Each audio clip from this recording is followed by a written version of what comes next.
We welcome Dr. Niranjana of ICH to present her case.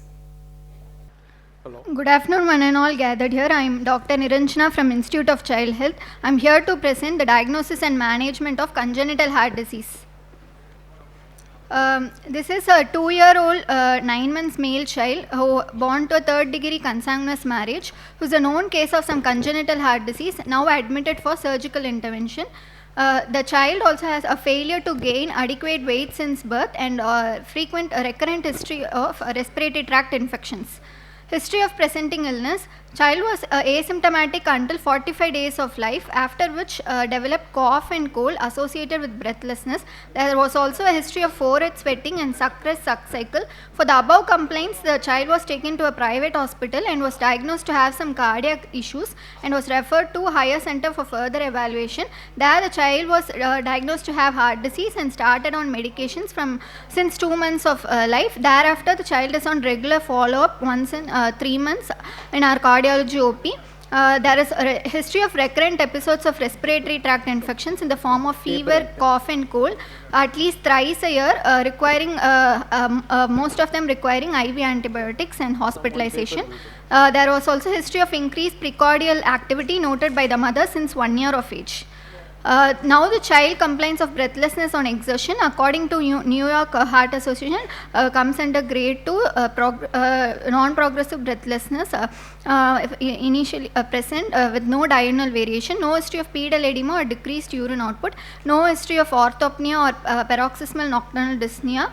The child complains of mother complains of not gaining adequate weight since birth.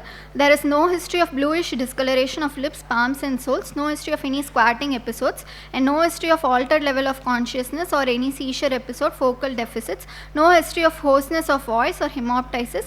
There is no history suggestive of any persistent fever, hematuria or painful swelling over fingertips. Past history, as I already said, the child is a known case of congenital heart disease on oral medications.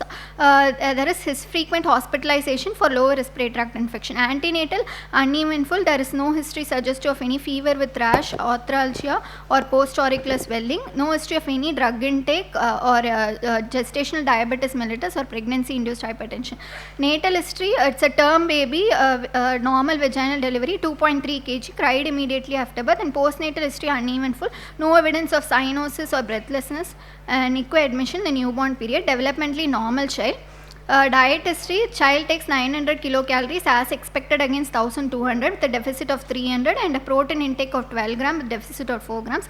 Family history is a single child, no siblings, no history of congenital heart disease in the family. Child is immunized up to age according to national immunization schedule and no history of optional vaccines, no history mention about consanguinity. Third degree consanguinity. No history of contact with pulmonary tuberculosis. Coming to the examination. Summarize the history. Sir, this is a 2-year, 9 months old male child born to third degree consanguineous marriage with complaints of growth failure, recurrent respiratory tract infections, and breathlessness on exertion. Probably with no history of any cyanosis. Otherwise antenatal, natal history uneventful, sir. So what do you think in terms of? Probably acyanotic heart disease with increased pulmonary blood flow. With? Congestive cardiac failure. When do you call it a recurrent respiratory tract infection? More than 3 episodes per year requiring IV antibiotics or hospitalization, sir. Is it 3? Anyone else? 6. Any other definition? 6 months period, more than 2. 3. Okay. Coming to the examination. And grading of NYHA? Sir, grade 1, symptoms present with extraordinary activity. Grade 2 with ordinary activity. Grade 3 less than ordinary activity. And grade 4 is symptoms at rest. Anyone want to modify this? Your classification is Borg. This is not NYHA. Breathlessness on egg. What are the parameters you grade by NYHA? Breathlessness, chest pain, uh, angina, That is chest pain. chest sim- Palpitation palpitations, and fatigue. fatigue. So what is grade 1? No symptoms. So no symptoms in, No symptoms with ordinary activities. yeah, patient will be having a cardiac illness, maybe anything, right from your valvular or structural, other structural, or even hypertension, without symptoms on ordinary activity. Grade 2? Grade 2 has symptoms with ordinary activities, sir. Like going to school. So we don't bring in a term like extraordinary activity or more than normal activity. The grading is just for a ordinary activity. So of course grade 3 is less than normal, grade 4 is at symptoms rest. at rest. Okay. So what is the grade like? Grade 2. Grade 2 at the onset and even now? Progressive, sir. So from what stage it progressed to which stage? So from grade 2 to grade 3. So now patient is in class 3 symptoms. Yes.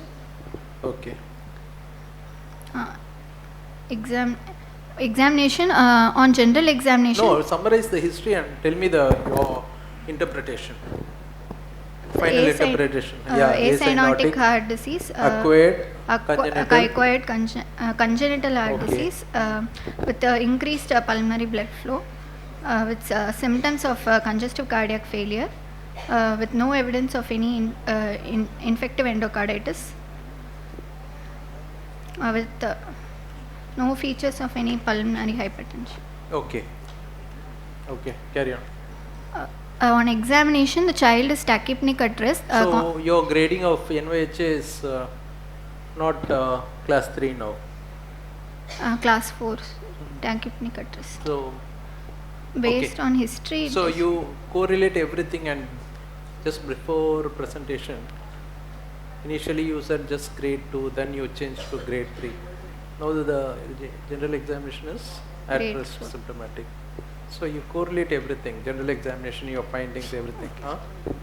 The child is tachypneic at rest, conscious and oriented. There is no pallor, icterus, no cyanosis or clubbing, and no pedal edema. Head to foot is normal. There is no facial dysmorphism. Anthropometry, the child's weight is 9.1 kg. According to WHO standard growth charts, falls under less than 3rd percentile. Height of 85 cm, less than 3rd percentile, and weight for height also less than 3rd percentile. Vitals, child temperature is afebrile, has tachycardia of 136 per minute. The pulse is regular in rhythm with large volume and bounding in nature, equally felt in all peripheral pulses, no specific character and no radio-radial delay or radiofemoral delay. Respiratory rate, the child is tachypneic around 54 per minute, abdominothoracic type of respiration. Blood pressure, there is a wide pulse pressure in upper limb around 86/52 and lower limb around 160, and saturation is normal in all 4 limbs. JVP is not elevated. How did you take the BP? Why do you call it wide pulse pressure? 100 diastolic pulse pressure is more than 20. No, less than 20 is less than normal. 20 would be normal. So 40 is normal volume.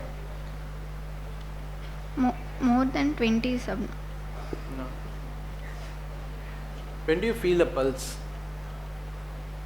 What should be the pulse difference between the systole and diastole?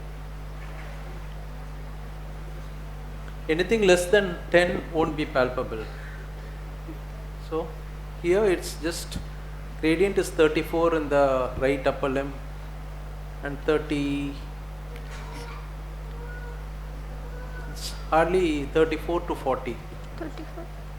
So it's not a high large volume pulse here. So you recheck your BP. And how did you take the BP in the upper limb? How did you take in the lower Sitting limb? position upper limb and supine position. So where did you, what kind of cuff you used? For a 2-year-old child, it should cover at least 2/3 of the length of the arm and 80% of circumference, sir. 5 centimeter So what cuff. is the normal, what is the target width of the cuff and the length of the cuff in relation to the arm circumference? Less than 1 year. No, some percentage of arm circumference. 80%. Sir. That is what? Width of the. No, length Length of the of cuff. the cuff. Length of the cuff should be 80% of the arm circumference. circumference. What is the width of the cuff? 2/3 No, it's not 2/3. in centimeters. I don't 5 want in centimeters. Ratio between the arm circumference and your width. Ratio between the arm circumference and the length of the cuff.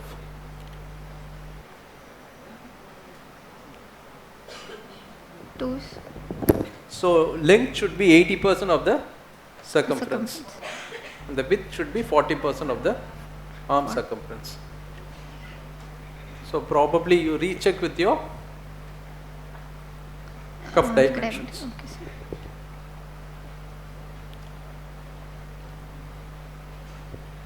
On examination of the cardiovascular system, on inspection, trachea appears midline, chest wall is symmetrical, there is no precordial bulge, hyperdynamic precordium is present, apical impulse is visible on the left 6th intercostal space, lateral to the midclavicular line, there is no parasternal heave, no scars, no sinuses or no, epigastric pulsations. On palpation, tracheal position is confirmed, apical impulse is shifted to left 6th intercostal space, half inch lateral to the midclavicular line, hyperdynamic in nature. There is a systolic thrill present at left 2nd intercostal space along the upper sternal border and the apex. And no palpable P2 or parasternal heave, carotids normally filled, no thrill. On percussion, left heart border corresponds to the apex and right heart border corresponds to the right sternal margin. Auscultation, as the findings are more in the pulmonary area, I would like to proceed from the pulmonary area. There is a high pitch continuous machinery murmur heard of grade 4 to 6 in the left upper sternal border radiating to the left clavicle. Mitral area S1, S2 is heard and tricuspid aortic area is heard normally. Other systems. Can you specify in relation to the intercostal space? Left 2nd intercostal space. Okay. Murmur is also heard in the left clavicle. Carry on. Other systems, respiratory system, bilateral air entry equal, normal vesicular breath sounds heard, no other added sounds. Abdomen soft, liver and spleen is not palpable, and CNS no focal neurological deficit, clinically normal.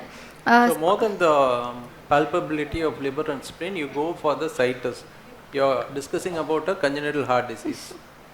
So this may be associated with the malpositions, situs inversus. So you say liver dullness is on the right side. Tympanic resonance on the left side. So you give importance more to the dull percussion. sidedness. And also the liver span should be mentioned. Okay.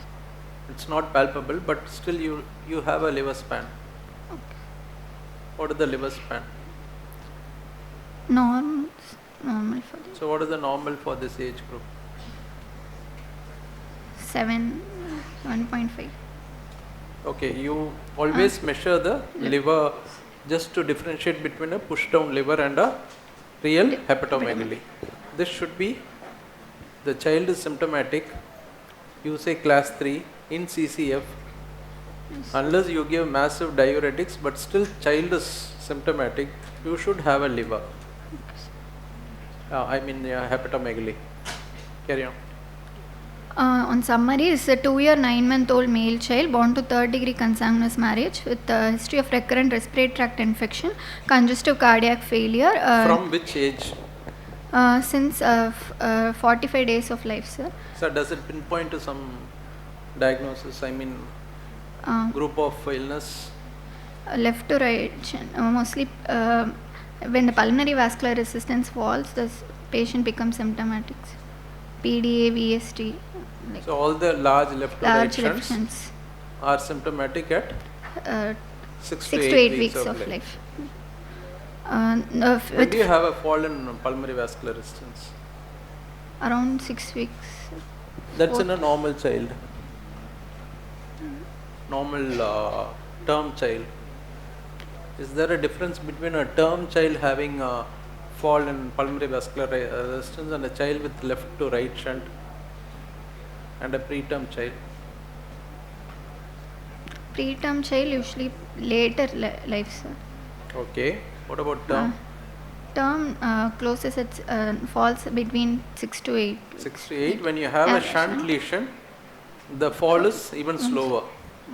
So it's going to take 2 or 4 weeks later than your routine 6 to 8 weeks. So when you have a large VST, when you have a large PDA, the shunt is going to prevent the fall in pulmonary vascular resistance. Okay. And then on examination, child had tachycardia and tachypnea at rest with bounding peripheral pulses. Pulse pressure is normal and hyperdynamic precordium is... Pulse pressure is wide. Wide. Okay. But it's not correlating with your BP measurements. Apex shifted down and out, and systolic thrill is present with continuous murmur at left. Why do you put it as LVH? Sir, apex is shifted down and lateral. So what are the difference between a apex of a LVH and a apex of the RVH? RVH apex, if it is a volume overload, the apex will be shifted down and out, sir. RVH type of apex usually in the right side, right sternal. So which is diffuse, which is localized? LVH is usually, if it is hyperdynamic, it is diffuse. So any other person who can differentiate between LVH and RVH apex clinically?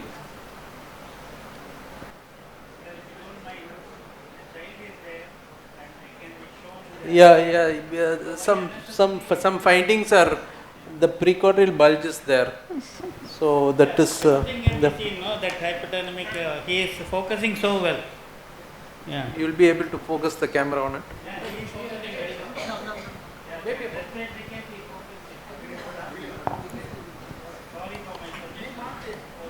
No sir. கொஞ்சம் படுக்க வைக்க முடியுமா அம்மா?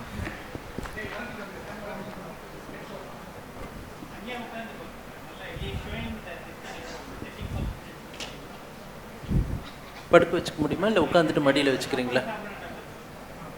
இல்லை நீங்கள் உட்காந்துட்டு மடியில் வச்சுக்கோங்க. கேமரா எங்கே இருக்கு?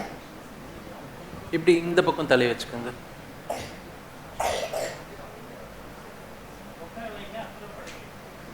நீங்கள் மடியில் வச்சுக்கிறீங்களா?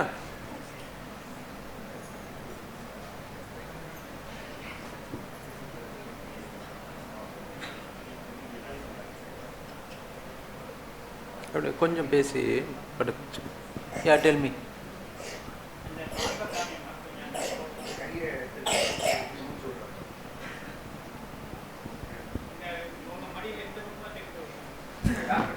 கொஞ்சம் படுக்க வைங்க.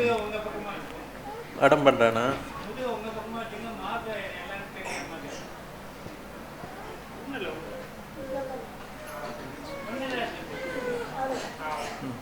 அப்படி வச்சுக்கோங்க. Child is symptomatic. No, don't get tense. Just keep talking. Just keep talking.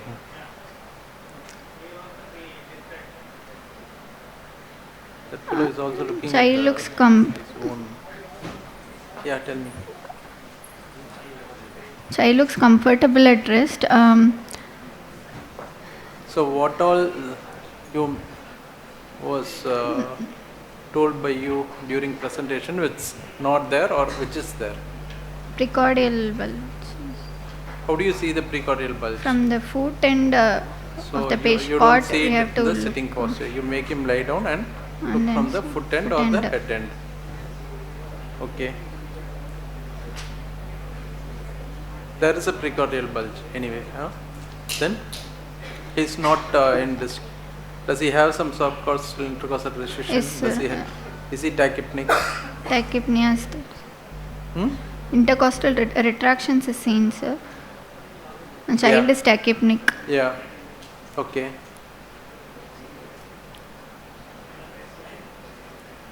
Why don't you just demonstrate the apex?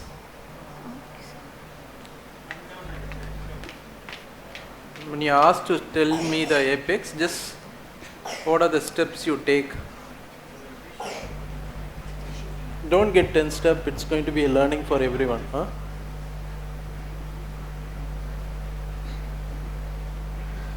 Okay, make him comfortable and just look at the apex.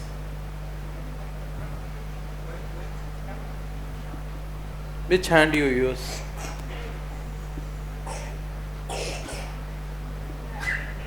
So how do you go in for apex? You It want is this? a definite cardiac. I will have that. You have this.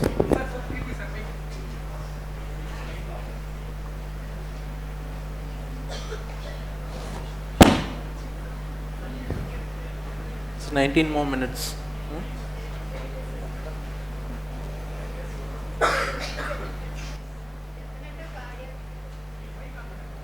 So define an apex.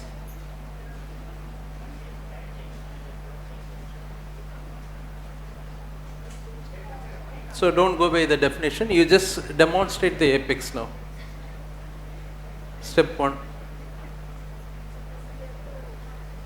Now you use both hands.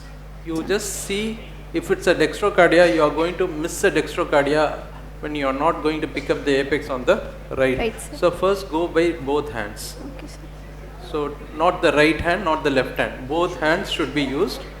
Then go in for apex. Then go for a step by step apical description. Okay. Yeah. So is it felt in the right? No, it's obviously not felt in the right. Sir. So the first step is you don't miss a dextrocardia. So use your both hands. To feel. Then localize the apex to With the one side, and then go on to describe.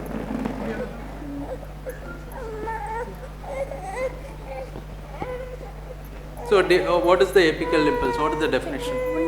It is the lowermost and outermost definitive cardiac impulse which is felt. Which is giving a perpendicular lift to your palpating. finger. Yeah. Do that.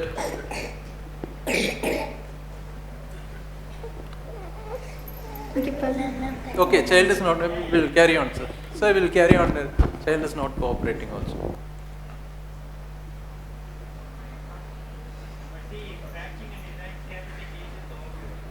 Scabies.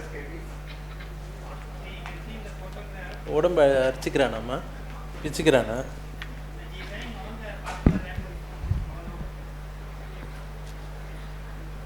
Okay, carry on.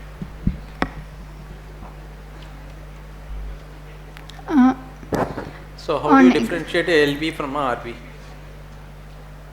LV apex to LV is more of a localized impulse, RV is more of a diffuse. Any other difference? As you said, outer and getting displaced downwards is LV. Only just outward is same space laterally is going to be RV. apex. Other thing you see for parasternal heave. The apical impulse is continuous with the parasternal heave, it's RV. If there is a zone of medial retraction, it's the LV. And LV is usually associated with the epigastric pulsation. Whereas RV is usually associated with the epigastric pulsation. LV need not be associated unless it's when the RV is involved. So these are 4-5 differences. Okay, carry on. Why did you go to differential diagnosis? Apex shifted down and out, and a systolic thrill and a continuous murmur is felt at the left upper sternal border, the second intercostal space, radiating to the infraclavicular area. There are no signs of pulmonary hypertension. So this is what you missed. Infraclavicular, you didn't describe it properly in the when you are describing about the murmur. Just go through to the murmur. Auscultatory finding. Auscultate. Just tell me the findings. High pitched continuous. Always go to the sounds S1, S1, S2. Then go for additional sounds like S3, S4 or a clicks. Then go in for a murmur. Don't go straight away, jump to the murmur. Always start talking about, give importance to S2. When you say no pulmonary hypertension, P2 has to be told because in of detail. the murmur, S2's Not heard. Just don't say it as murmur first. You start as sounds, then additional sounds, then murmurs. Okay. So why don't you just re-describe the auscultatory finding? Pulmonary area, S1 is heard, S2 not well appreciated, so because of the high continuous murmur. No loud S2 and no clicks heard. It was a murmur, high pitched continuous machinery murmur of grade 4/6 heard over the left second intercostal space, radiating to the left infraclavicular area. Any other theoretical sake, any other sounds you can expect or you say when you give this diagnosis? Which is specific for your you gave a differential diagnosis and you give PDA as a diagnosis. Any specific sound you have? Venous hum. What are AD sounds?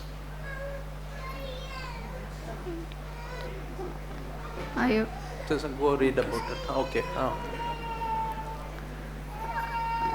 And a diagnosis. It is a acyanotic congenital heart disease with increased. No, diagnosis, before diagnosis you summarize the history, then your clinical features and then come to your diagnosis.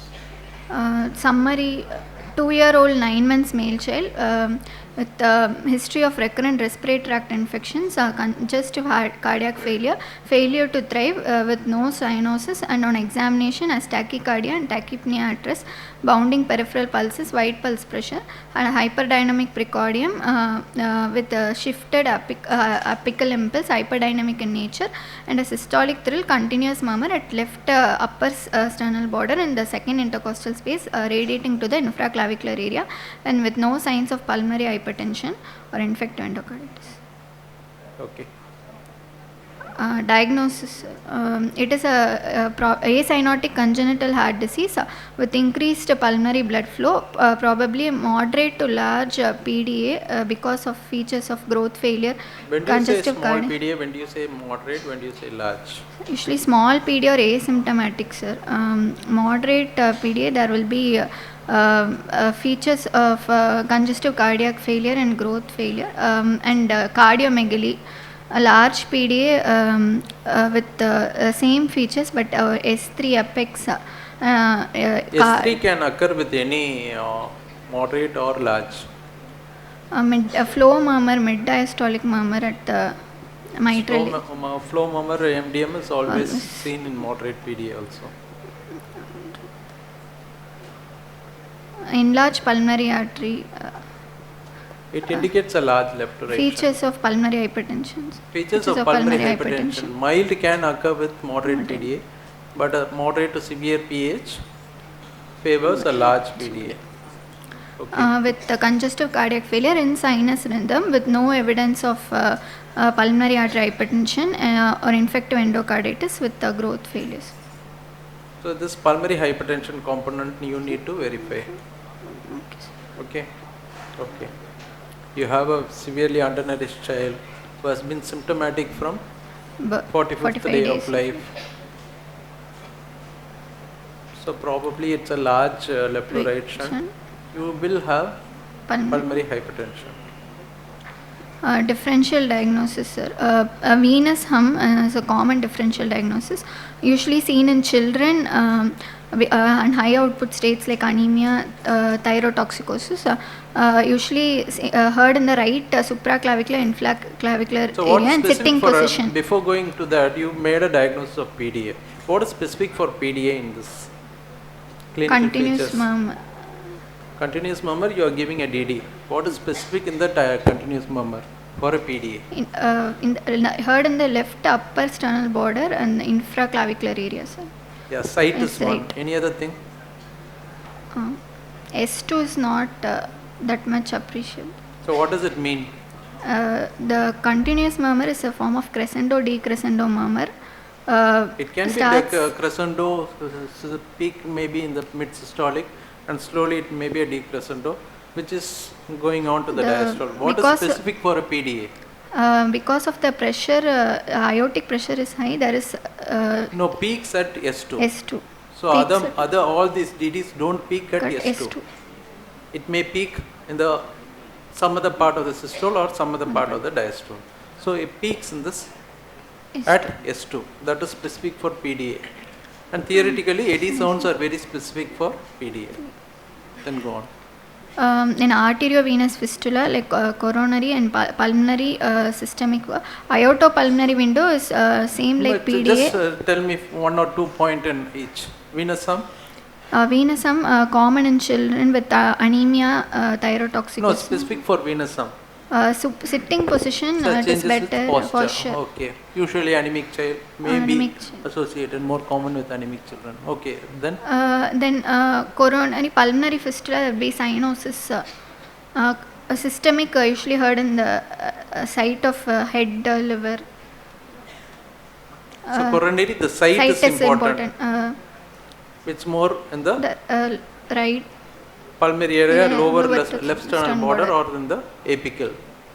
Pulmonary, of course, in the peripheries, not in the cardiac region. It's going to be in the peripheral fields. Cyanosis. Yeah, systemic, of course, when you have the systemic in the hand, you are going to, systemic AV fistula in the hand, you are going to have the murmur there. Okay, then site is very important. Aortopulmonary window mostly systolic murmur mimicking VST, sir. It's always, always, almost always a is systolic systolic murmur. murmur. Even though we bring it under differential diagnosis of PDA, it's 80 to 90% it's going to be a Systolic murmur. Why? Because the pressure gradient is almost equal, so It only in equals systole, with diastole. no diastolic There is no leak. flow during, there is no turbulent flow during during diastole. Okay. Then collaterals in TOF, the TOF child usually be cyanosis will be present, cyanotic spells, squatting episodes. So that is from history. Site of murmur? Site of murmur lower left sternal, Axilla back. back radiating to collaterals. Aberrant origin of left coronary artery and VST with Those AR. are rare. We don't. VST with AR, to and fro murmurs. Repeat of Blalock Okay, section. we'll leave it. Okay. When do you have a PDA and you don't have a murmur? Silent PDA. What is silent PDA? With not audible murmurs, only in echocardiography times. It's picked up only by echo, not by your clinical examination. The sounds are normal, meaning S1, S2 is normal. There is no murmur. So what is the treatment difference between a silent PDA and a small PDA? Why do you classify some PDAs as small PDAs, which are silent PDAs, and small PDAs? Is there Small a reason? PDAs has to be closed, sir, Yeah. even though Silent need not be Be closed, closed. because the incidence of, why do we close a PDA, small PDA? because feature pulmonary hypertension eventually develops and goes for Eisenmenger Do syndrome. we have a pulmonary hypertension in a small PDA? No, sir. A recurrent infect. No, sir. Small PDA is totally asymptomatic. It is not going to cause CCF. It's not going to cause infected endocarditis. Still, why do we close a small PDA? Later, size may increase. It doesn't grow. So, risk of infective end arteritis. Endarteritis. It is not endocarditis because the vegetation is in the artery. So, it's going to be a end arteritis. The risk of end arteritis is more than the risk of the procedure, whether it's going to be a device closure or going to be a surgical closure. So, you close a PDA for the risk of end arteritis, not for CCF, not for pulmonary hypertension. Okay. You have a PDA but it's not audible. What are the other DDs? In features of pulmonary hypertension develop Severe PH, Eisenmenger, Eisenmenger, PDA murmur becomes may- silent. Why? Because the pressure reverses diastolic Because there is component, there is no turbulent flow across the defect. Okay. Any other reason for a PDA becoming silent? One is a preterm child. With age, initially it's going to systolic close, murmur. or you are going to close it with medical closure. Any other reason? After Long tortuous PDAs, PDAs with valves. These may be silent also. Or a PDA, rarely you develop a infective endocarditis. I mean infected endarteritis, that vegetation is closing the duct, or a thrombus is closing the duct.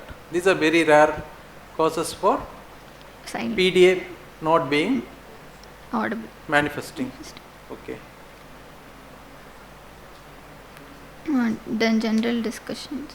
Okay, we'll go to the management part. Yes.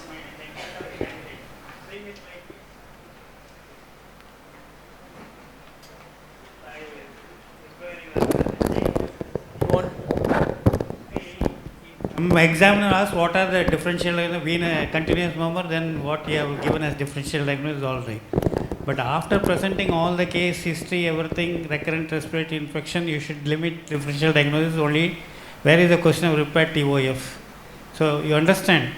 So this is not the differential diagnosis after you presented all the cases and this, you must have this. And then child is saying his scabies all over, he is scratching, his papro, you must not miss some skin conditions. Okay, so I wanted to make these points because he is giving, if you ask what are the differential, continuous murmur, then she has to enlist all the causes. But after presenting the whole case and then you have seen, then you should limit only 2 or 3 differential diagnoses like aortopulmonary window, etc. This required TOF, all these things will not come at all. Okay, just so that you don't make this mistake and again. Then in your interest only I am telling, please understand. No, not criticizing, don't get disheartened. Okay. So what do you do with this PDA? First investigations, investigation. We are just having 3 minutes. Yeah, tell me. Investigations, I would like to take chest X-ray, then ECG to look for left ventricular hypertrophy and echocardiography to diagnose. So what do you look for in the ECG? What do you look for in the X-ray? X-ray, there will be cardiomegaly, increased pulmonary vascular markings, enlarged aortic knuckle, enlarged pulmonary main pulmonary artery and Manchester. You said cardiomegaly. Which chambers are enlarged? Left ventricles. What about left atrium? Left atrium and left ventricle will be enlarged. Okay, you have the X-ray pulmonary with you. You have the X-ray with you. Yeah, just trace the borders. So from here, there will be left atrium, aortic knuckle. Which is left prominent atrium? aortic. No. Right, this is left atrium, aortic knuckle. Aortic knuckles prominent. No. Left atrial enlargement. Just see the arrow where you are pointing. So that is what? Lowermost. This is left ventricle. Okay. Sir. Apex and left ventricle. How is the LV apex or how is the RV apex? RV apex is not enlarged. So talk about cardiophrenic angle in a LV and RV.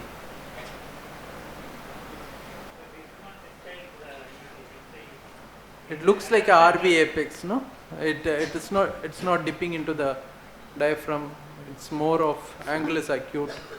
So typical LV apex will be dipping into the diaphragm and the angle between the border and the diaphragm will be obtuse. So what you say is LV, then the LA, so this is not then the the PA X-ray, and the aortic this is not knuckle. the X-ray of this child. This is a female adolescent girl. You can So see the this is breast not shadow. that's what it's not fitting into your PDA diagnosis. Just mark out the border of the right side. This is not the patient's X-ray. Name is not also not there.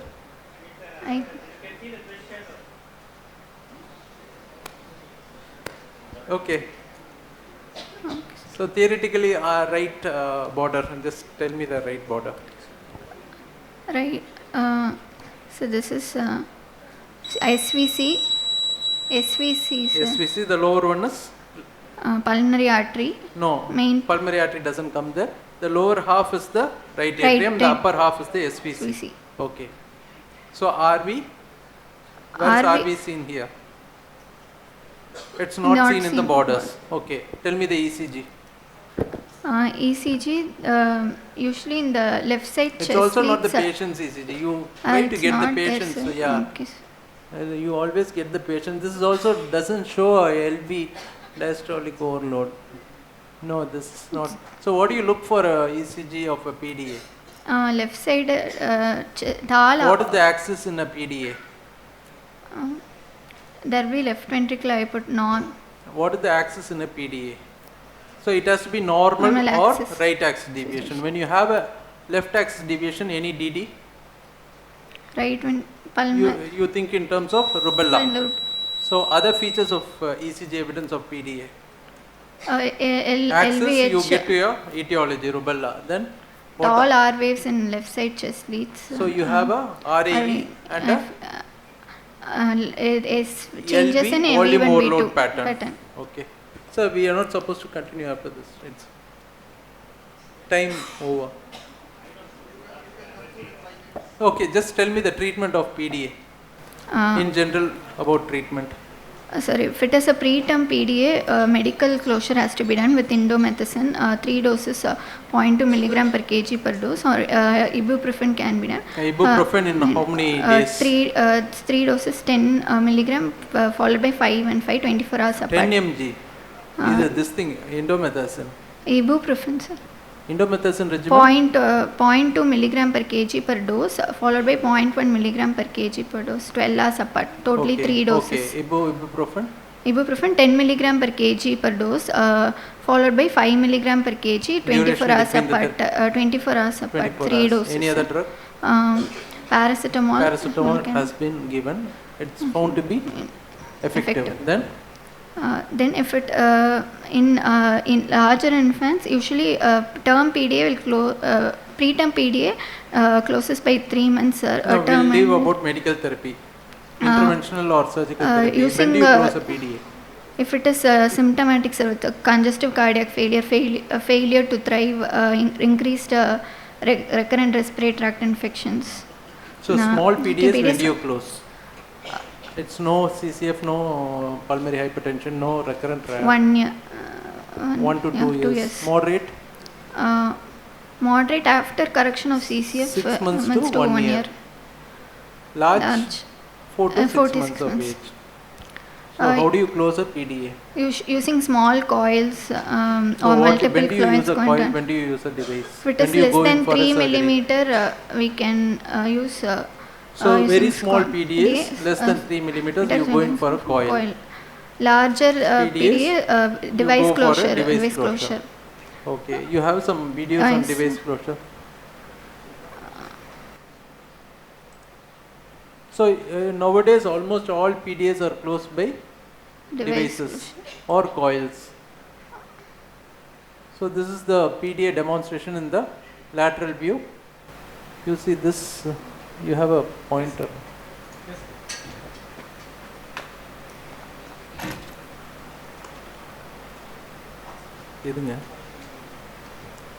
So you just run the PDA. This is a pigtail catheter in the arch of the aorta, and this is a small PDA opacifying the pulmonary artery also.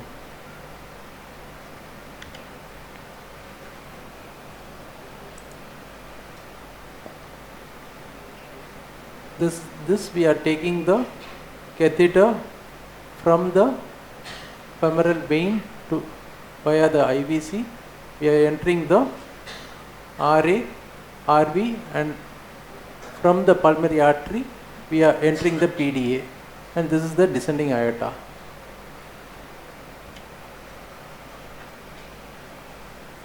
This slides was meant to just show you that device closure is the predominantly used method to close a PDA nowadays.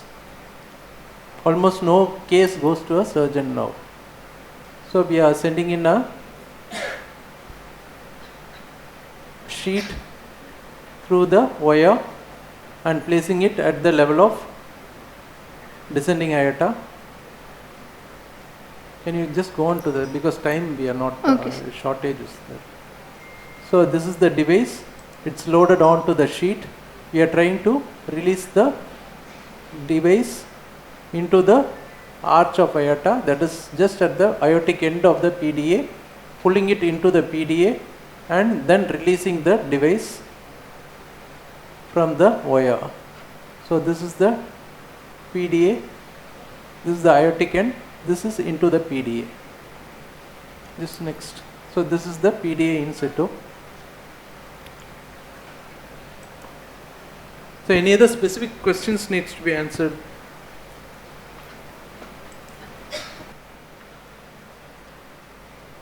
This is the check angio just to show you that there is no shunt across the duct.